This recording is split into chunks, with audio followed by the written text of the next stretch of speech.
There's a seminary in the heartland of America where 17 priests disappeared over 15 years. Not transferred. Not retired. Disappeared. Their names were scrubbed from records. Their families stopped asking questions. And the church stayed silent.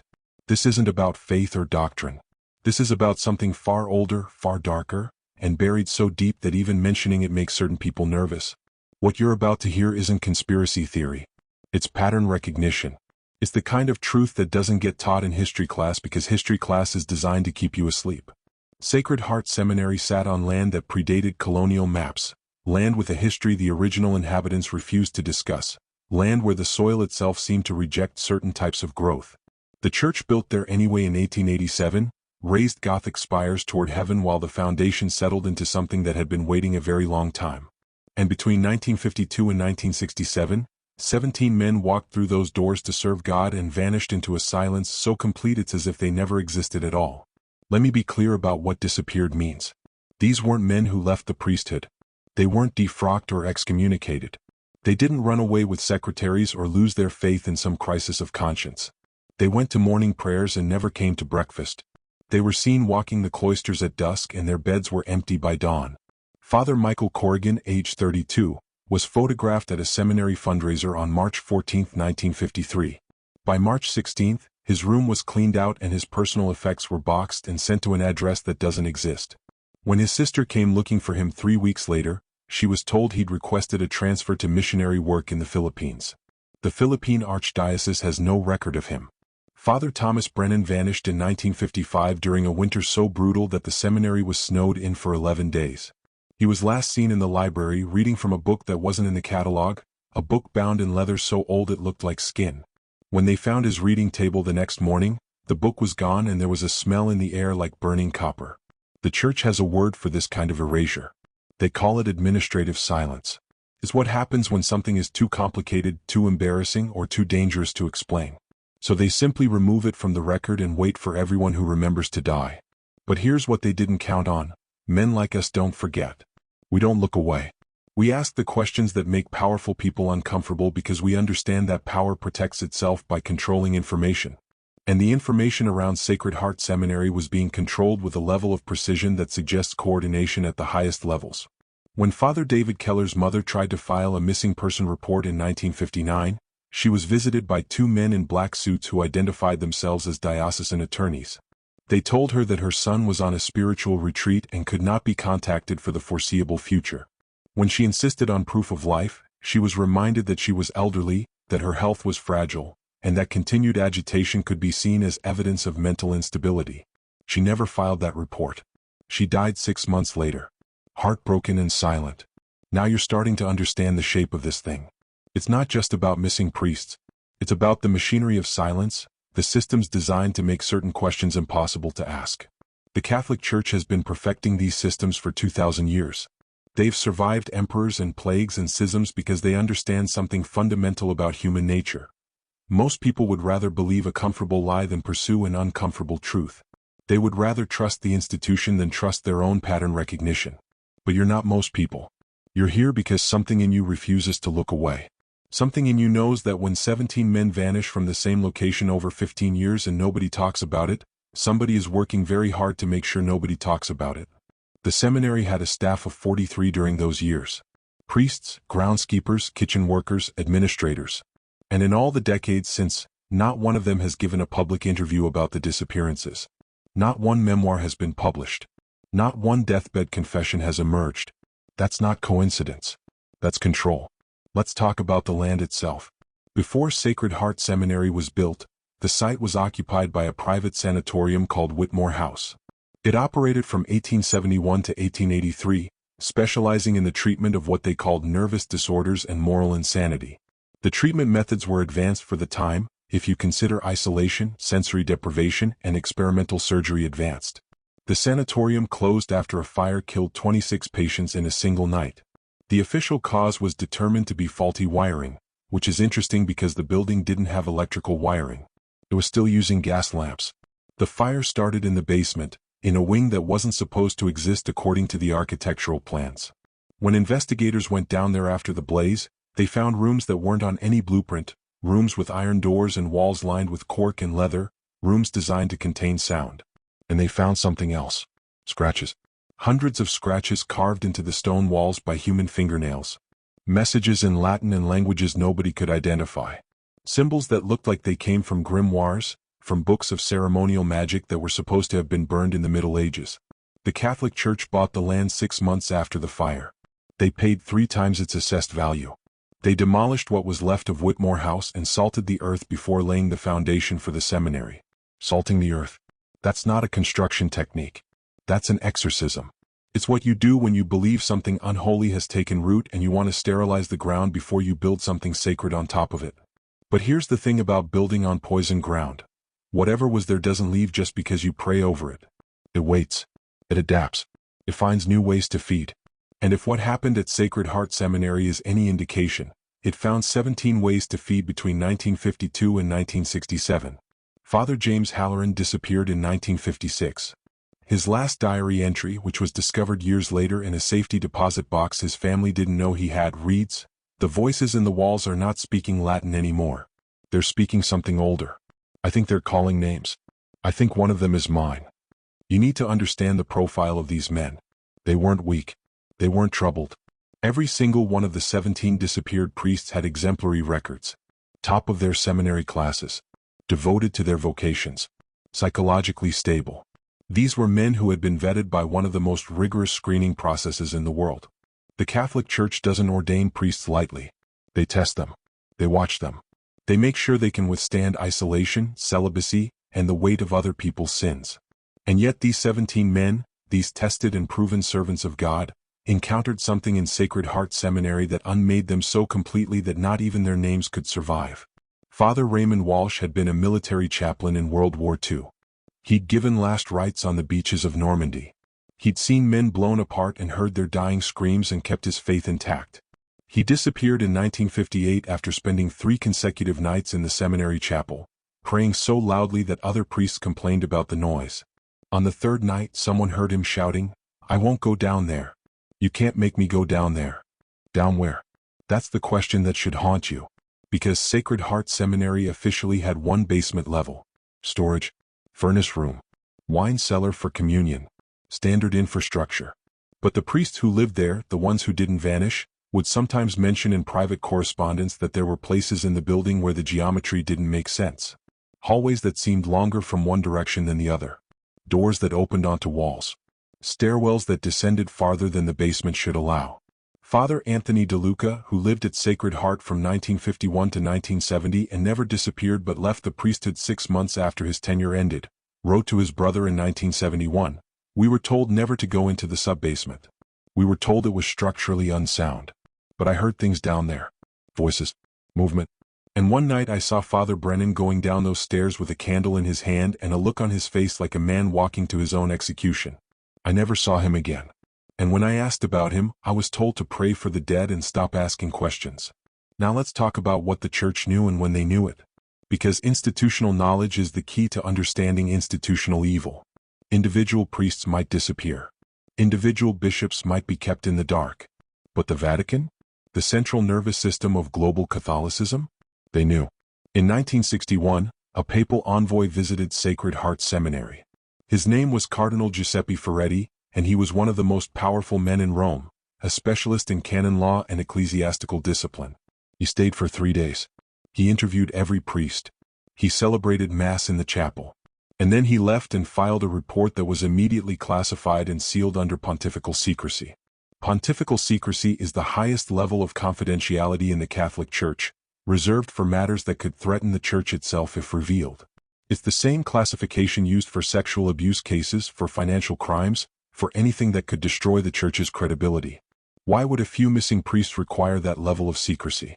Unless what was happening at Sacred Heart wasn't just a few missing priests. Unless it was something so dangerous, so fundamentally destabilizing, that the truth had to be buried deeper than any grave. After Cardinal Ferretti's visit, the disappearances accelerated. 3 priests vanished in 1962. 2 in 1963. 4 in 1965. It's as if his investigation didn't stop whatever was happening. It catalyzed it. Father Peter Domingo disappeared in November 1965, leaving behind a letter hidden in a hollowed-out prayer book. The letter was discovered in 2003 when the book was donated to a Catholic university archive. It reads in part, "They told us we were fighting demons. They told us we were soldiers of Christ. But what we're fighting isn't from hell. It's older than hell. It was here before the fall. It's what the fall was running from." That letter was immediately confiscated by church authorities and has never been made public again. The only reason we know about it is because one of the archivists made a copy before it was taken. That archivist requested anonymity. She said she feared for her career. She also said she feared for something else, but she wouldn't say what. Just that after reading that letter, she couldn't sleep in her house for a month. Let me tell you about the pattern. Because if you're paying attention, you've noticed there is one. The disappearances didn't happen randomly. They happened in clusters, separated by periods of calm. 3 in 1953. Nothing for 18 months. 2 in 1955. Nothing for a year. 1 in 1956. 1 in 1957. 2 in 1958.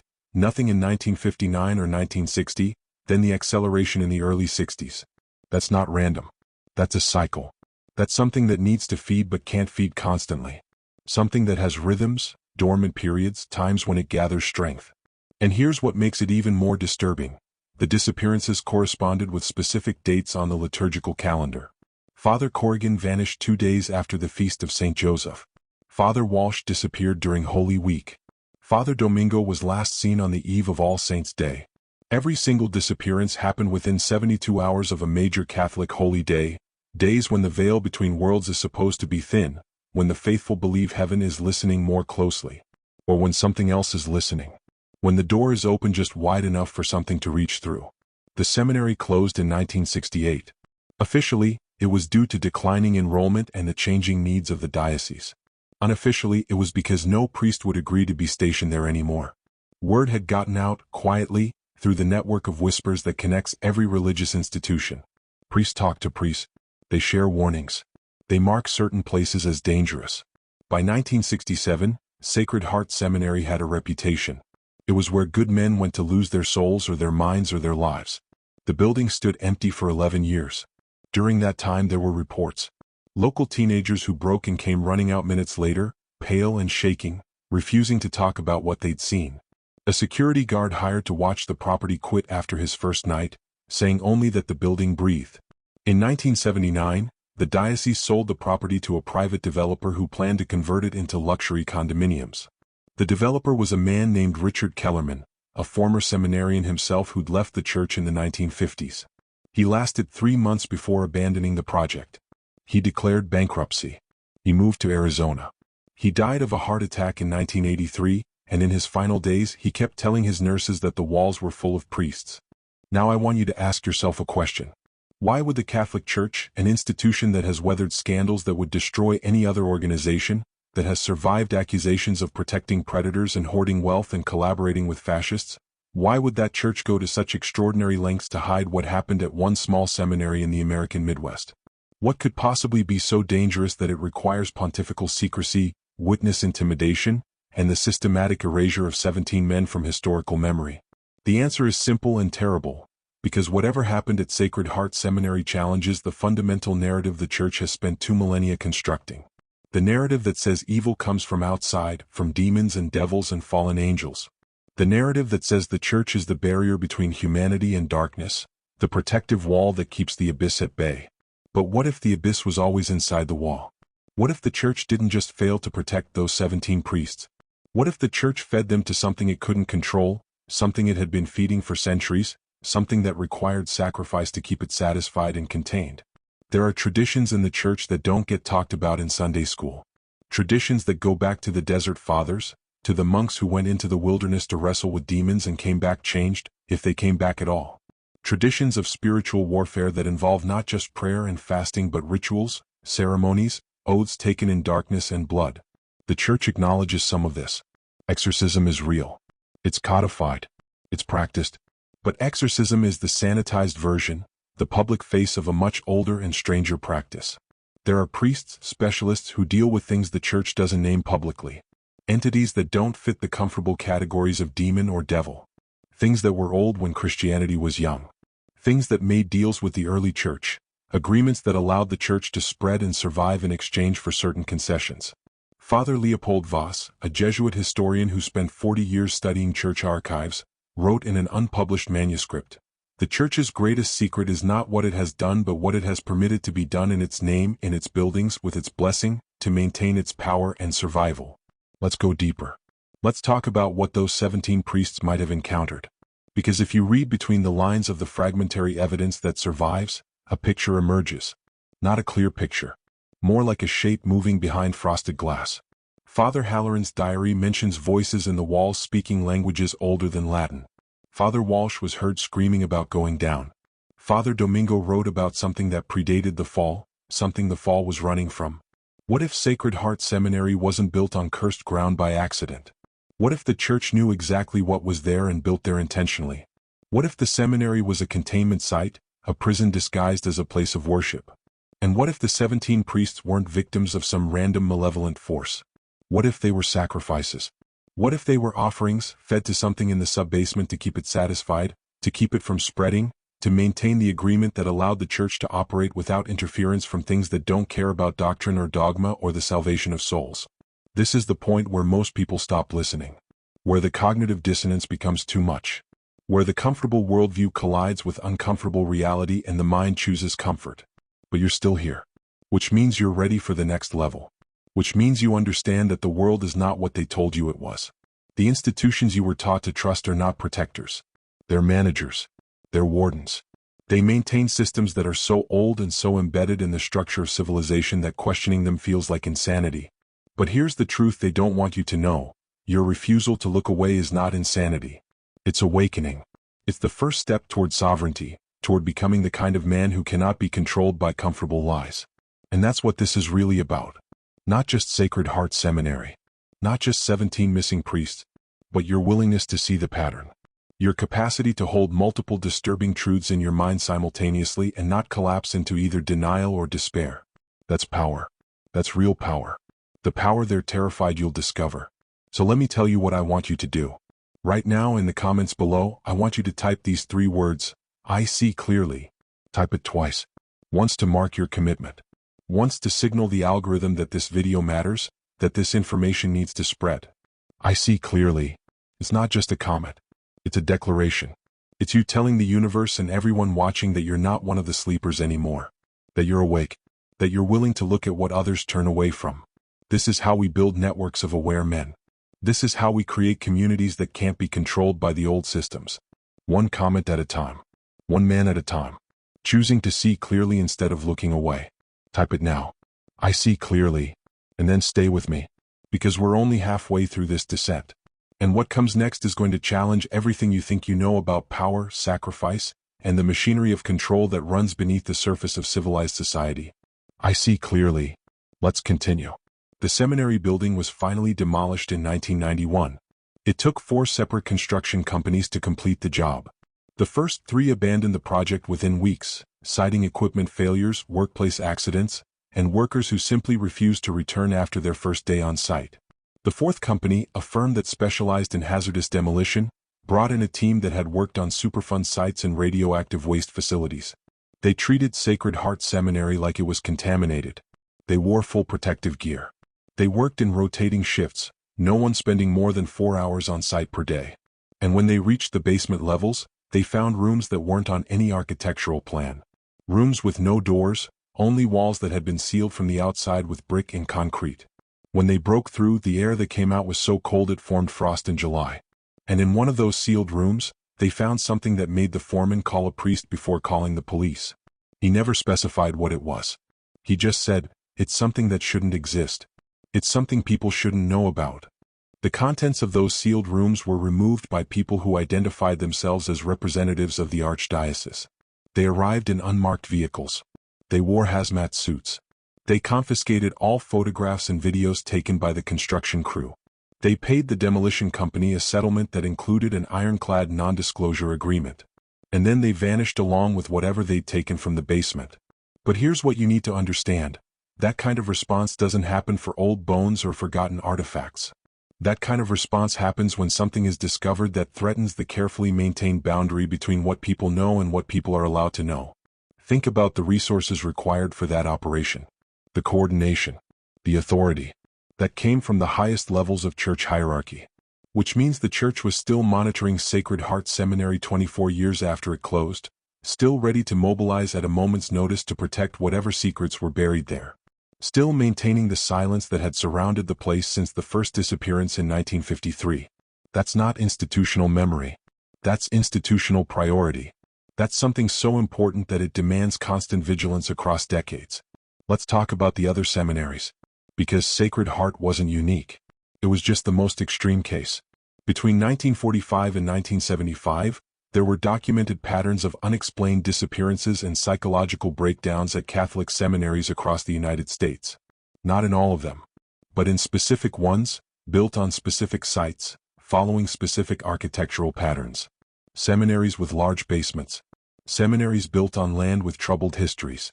Seminaries where the records show unusual numbers of priests being transferred out for psychological reasons or simply vanishing from the clerical directory. In Maryland, there was St. Bartholomew's, where 6 priests disappeared between 1956 and 1961. In Louisiana, Sacred Blood Seminary lost 4 priests in the late 60s. In upstate New York, Holy Cross had a series of incidents that resulted in the building being deconsecrated and sold. The pattern is there if you know how to look for it. Clusters of disappearances. Institutional silence. Properties that get sold or demolished decades later with unusual speed and secrecy. It's a network. A system. Something managed and maintained across geography and time. Now you're starting to see the real shape of this thing. It's not about one seminary. It's about a structure, an architecture of control and sacrifice that extends through the entire institution. And the question you should be asking is, why? What requires this level of sacrifice? What demands this constant feeding? And the answer, if you're willing to hear it, is this: power. Real power. Not the kind you vote for or inherit. The kind that comes from understanding and manipulating forces that most people don't even believe exist. The Catholic Church has been one of the most powerful institutions in human history for 2,000 years. It has outlasted empires. It has absorbed cultures. It has survived being opposed by armies and scientists and revolutions. That kind of longevity doesn't happen by accident. That kind of power doesn't come from holy water and good intentions. It comes from knowledge. Dark knowledge. Knowledge about what really moves the world, what really motivates human behavior, what forces can be bargained with, and what prices must be paid to keep the machine running. The 17 priests of Sacred Heart Seminary weren't victims of evil. They were fuel. This is where your understanding has to evolve. Because most people, when they hear about institutional corruption or abuse or conspiracy, they imagine it's about greed or lust or simple human weakness. And sometimes it is. But at the highest levels, at the places where real power is concentrated and maintained across centuries, it's about something much more calculated. It's about systems that work. Systems that produce results. Systems that have been tested and refined over generations. Human sacrifice is as old as civilization. Every ancient culture practiced it in some form. The Aztecs, the Carthaginians, the Celts, the Romans. They didn't do it because they were primitive or superstitious. They did it because it worked. Because something about the focused, intentional death of a human being in a ritual context produces an effect. An energetic effect. A shift in probability. A change in the architecture of reality that can be directed and utilized. And when Christianity absorbed the Roman Empire, it didn't abandon those practices. It sanctified them. It turned them into sacrament and mystery. It hid them behind theology and symbols. But it kept them. Because they work. The Mass itself is a ritual sacrifice. The transubstantiation of bread and wine into flesh and blood.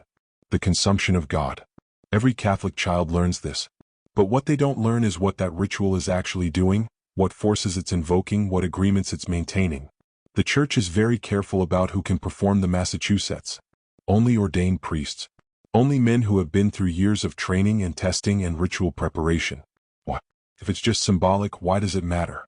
But if it's not symbolic, if the Mass is an actual working, an actual manipulation of energetic and spiritual forces, then suddenly the restrictions make sense. Suddenly the elaborate training and the celibacy requirements and the hierarchical control make sense. You can't let just anyone manipulate those forces. You need people who are prepared. People who are bound by oaths. People who can be trusted or controlled. And sometimes, in certain places for certain purposes, you need people who are willing to go further. Into the basements.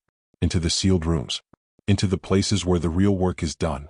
Father Michael Corrigan, the first priest to disappear from Sacred Heart Seminary, wrote a letter to his seminary professor 3 weeks before he vanished. The letter was never sent. It was found in his room after he disappeared, hidden under his mattress. In it, he wrote, "They've asked me to participate in something they call the perpetual vigil. It's an honor, they say, a sacred duty. I will be continuing work that has been maintained since the seminary's founding.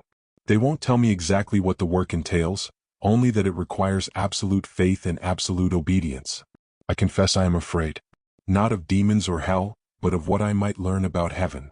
That letter was filed away in the diocesan archives. It was never investigated. Father Corrigan disappeared. And 5 months later, another priest was invited to join the perpetual vigil. The name suggests something spiritual. Prayer without ceasing. Constant devotion. But what if it meant something else? What if it meant maintenance? What if certain sites require constant attention, constant ritual, constant sacrifice to keep whatever's contained there from breaking free? Let me give you a framework for understanding this. Think about nuclear power plants. They generate enormous energy. They're incredibly useful. But they require constant monitoring, constant maintenance, constant cooling. If the systems fail, if attention lapses, you get Chernobyl. You get catastrophic meltdown. Now apply that framework to spiritual power. The Church has been running a kind of spiritual power plant for 2,000 years. Generating belief, focusing devotion, channeling the psychological and emotional energy of billions of people towards specific symbols and narratives. That much concentrated energy doesn't just dissipate. It pools. It accumulates. It needs to go somewhere. And if it's not properly managed, if the systems that contain and direct it fail, you get spiritual Chernobyl. You get ruptures in reality. You get things coming through that shouldn't come through. So the Church maintains sites. Specific locations where the energy is strongest or the barriers are weakest. And they staff those sites with people who understand the risks. People who have been prepared. People who, if necessary, can be sacrificed to keep the system stable. Sacred Heart Seminary was one of those sites. The perpetual vigil was the maintenance crew. Now you're going to ask, why don't more people know about this? Why hasn't this been exposed? And the answer is, because exposure would change nothing. Think about it. We live in a world where institutional pedophilia in the Catholic Church has been documented, proven, acknowledged by the Church itself. Thousands of victims. Decades of cover-ups. Billions paid in settlements. And the Church still exists. It still has followers. It still has power. Because most people need the institution more than they need the truth. Most people would rather have the comfort of ritual and community than the burden of knowing what that comfort costs. The Church understands this. Every powerful institution understands this. They don't fear exposure. They fear consequences. And consequences only come when enough people care enough to demand them. But most people don't care. They look away. They rationalize. They separate the message from the messenger, the ideal from the reality. They need to believe in something larger than themselves, and they'll tolerate almost anything to maintain that belief. So the Church keeps its secrets. It maintains its sites. It feeds its systems. And it trusts in human nature to do what human nature always does. Choose comfort over truth. But here's where it gets interesting. Here's where your understanding of power has to shift one more time. Because we've been talking about the Church as if it's a monolithic entity with a single agenda. But that's not how large institutions work. They're more like ecosystems. Different factions. Different priorities. Different levels of knowledge and belief. There are people in the Church who genuinely believe in redemption and service and the message of Christ. Good people doing good work. And there are people who understand that the Church is a power structure, a political entity, an empire in religious clothing. And there are people at the highest levels who understand something else entirely.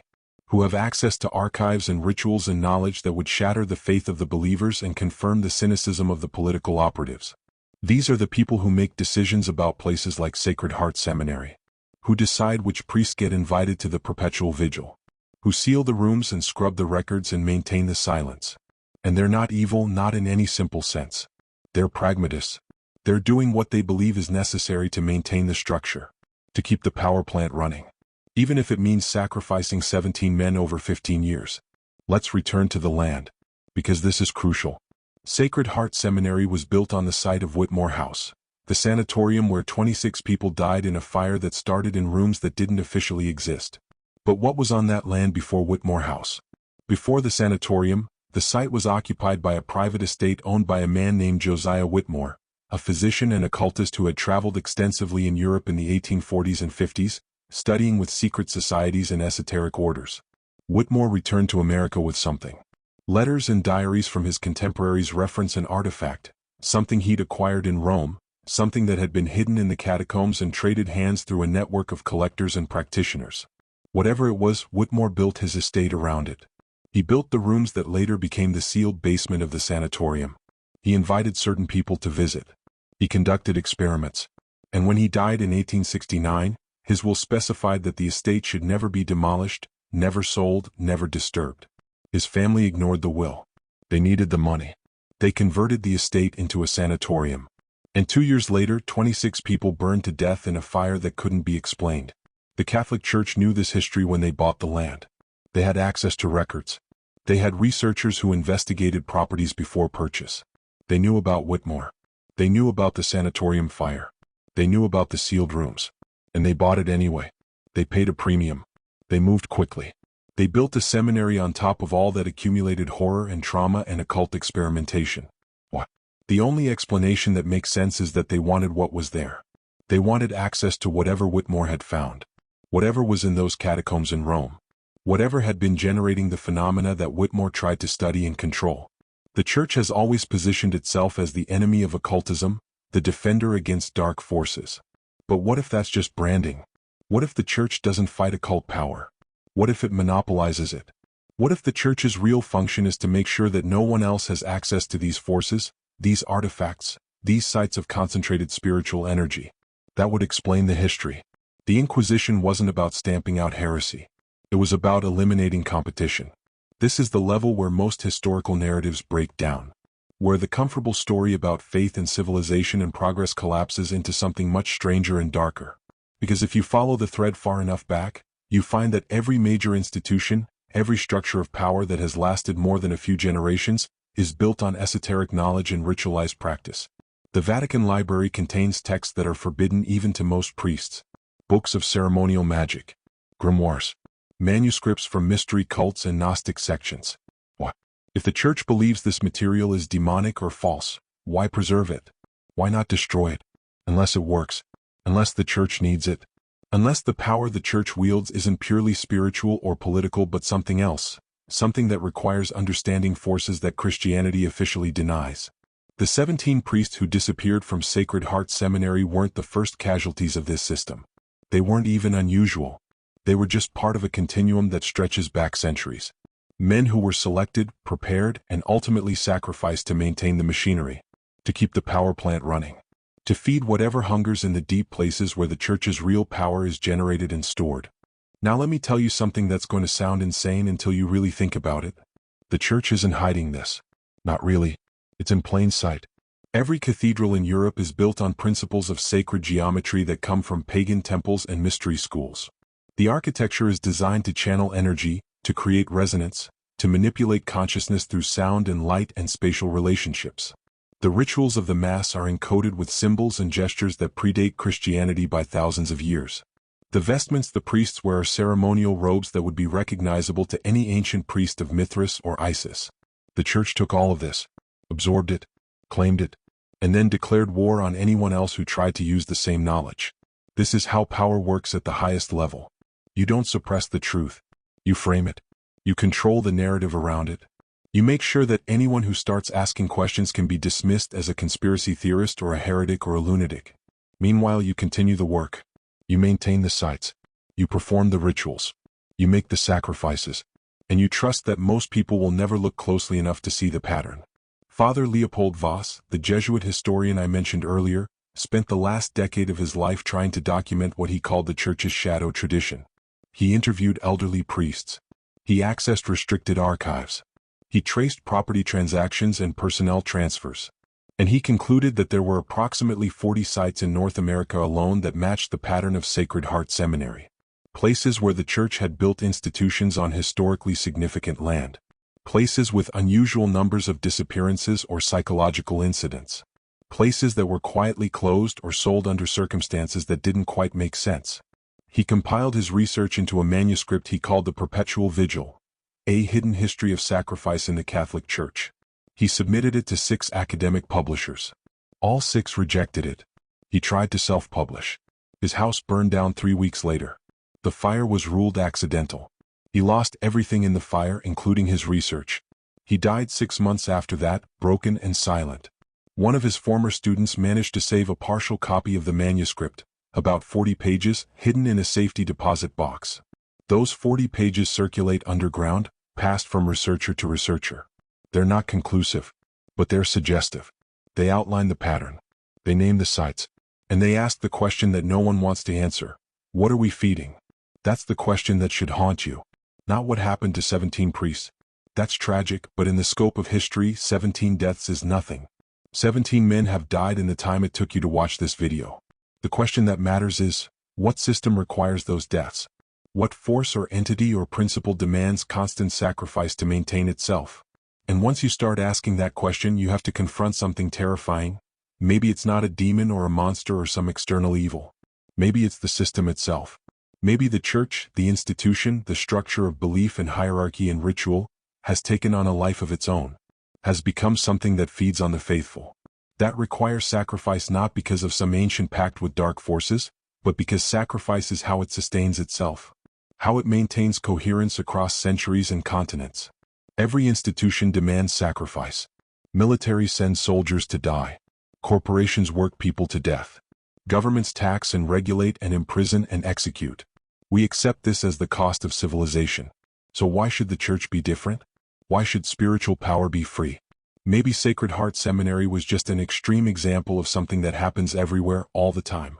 The sacrifice of individuals to maintain the collective. The feeding of the system. But here's what makes the Sacred Heart case different. Here's what elevates it from ordinary institutional brutality to something more disturbing.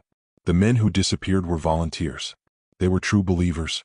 They went willingly into the perpetual vigil. They knew on some level that they were being asked to sacrifice themselves. And they did it because they believed it mattered. Because they believed they were serving something greater. That's the most sophisticated form of control. Not forcing people to sacrifice. Making them want to. Making them feel honored by the opportunity. Making the sacrifice feel sacred, meaningful, part of a divine plan. That's what the church has perfected over 2 millennia. The ability to take human suffering and death and transform it into something that strengthens the institution. The martyrs didn't weaken Christianity. They made it stronger. Every priest who dies in service, every missionary who gets killed, every scandal that the church survives, it all becomes part of the narrative. Part of the proof that the church is eternal, that it can withstand anything, that it must be protected at all costs. And if maintaining that eternal quality requires feeding 17 priests to something in the basement, that's a small price to pay. Now I want you to do something difficult. I want you to step back from judgment. Stop thinking in terms of good and evil. Start thinking in terms of systems and functions.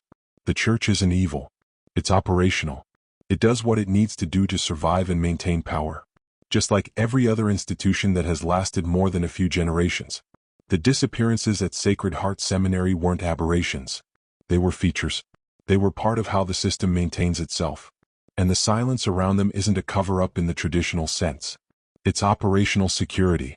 You don't talk about how the power plant works.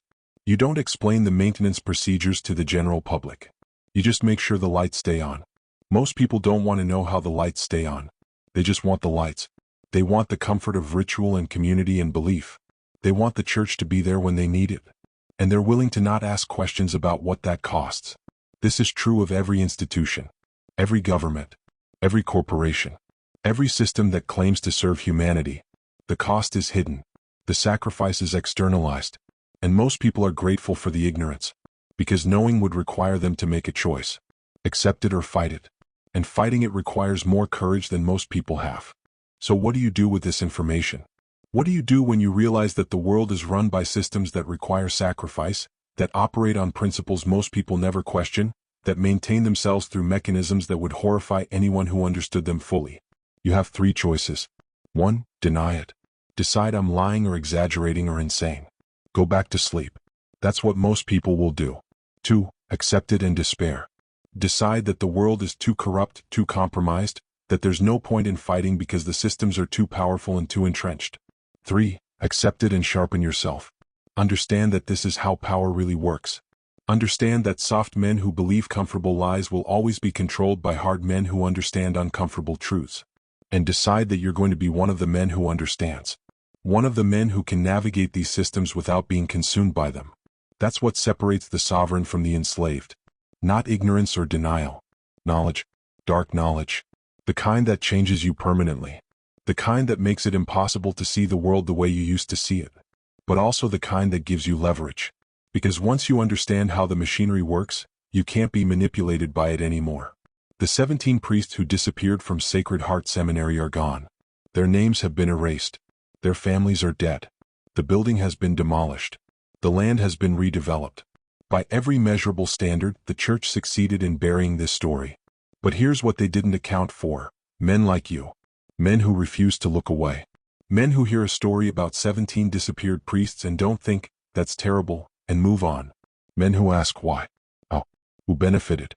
What pattern does this fit into? That kind of consciousness is dangerous to power. Because power depends on the majority staying asleep. It depends on most people accepting the official story, trusting the institution, believing that the people in charge have their best interests at heart. But when enough men wake up, when enough men start seeing the patterns and asking the questions and refusing to accept comfortable lies, the whole structure becomes unstable. Not because you can overthrow it. You can't. The systems are too big, too old, too embedded. But because you stop feeding it. You stop giving it your belief, your compliance, your willingness to sacrifice yourself and your family for its maintenance. You become ungovernable. And men who are ungovernable are the only real threat to institutional power. Let me tell you what I think happened in the basement of Sacred Heart Seminary. I don't know this for certain. I'm putting together fragments, hints, patterns. But I think those 17 priests went down there to maintain something. A ritual. A working. Something that required human presence, human attention, human sacrifice. Maybe they thought they were fighting a demon. Maybe they thought they were containing evil. Maybe they were told they were the last line of defense between darkness and the world. And maybe that was even true in a sense. But what they were really doing was feeding a system. Maintaining an energetic structure that keeps the church powerful. Every institution has these structures. Every government has classified programs that officially don't exist. Every corporation has practices they'd never put in a press release. The church is no different. It's just older. More practiced. Better at hiding the machinery. And the men who go into that machinery, who serve it, who disappear into it, they're not victims in any simple sense. They're participants. They chose to serve. They took the oaths. They walked down the stairs. And on some level they knew. They always know. But they go anyway. Because that's what true believers do. They sacrifice themselves for something they believe is greater. Here's the final truth. The hardest truth. The one that will determine whether you really understand what I've been telling you. The church isn't special. It's not uniquely corrupt or uniquely powerful. It's just old enough and successful enough that we can see the pattern clearly. But every institution that lasts more than a generation develops these structures. These maintenance systems. These hidden costs. Your government does this. Your corporation does this. Your education system does this. They all require sacrifice. They all have their sealed basements and their disappeared men and their institutional silence. The only difference is scale and sophistication. The church has had 2,000 years to perfect the machinery. Everyone else is playing catch-up. So when you hear about Sacred Heart Seminary, don't make the mistake of thinking it's about Catholicism or Christianity or religion. It's about power. How power accumulates. How it maintains itself. How it requires sacrifice and how it convinces people that the sacrifice is sacred, necessary, meaningful. Once you understand that pattern, you see it everywhere. In every institution. In every system. In every structure that claims authority over human lives. And once you see it, you can't unsee it. You're changed permanently. You're awake. And you have to decide what kind of man you're going to be in a world where you know the cost. So here we are. At the end of the descent. You came here expecting a ghost story. A mystery about missing priests. And what you got was something else. A glimpse of the machinery. A map of how power really works. Some of you will reject this. You'll click away angry, convinced I'm spreading lies or trying to manipulate you. That's fine. You weren't ready. Some of you will accept what I've said but do nothing with it. You'll file it away as interesting information and go back to your comfortable lives. That's most people.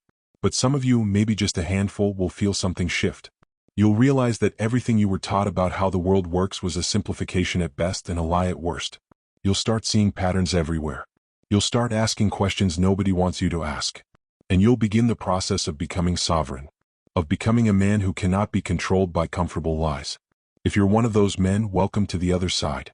The world is darker than you thought, but it's also more real, more honest, more dangerous and more alive. The 17 priests of Sacred Heart Seminary bought your awakening with their lives. Don't waste it. I see clearly. Now you do too.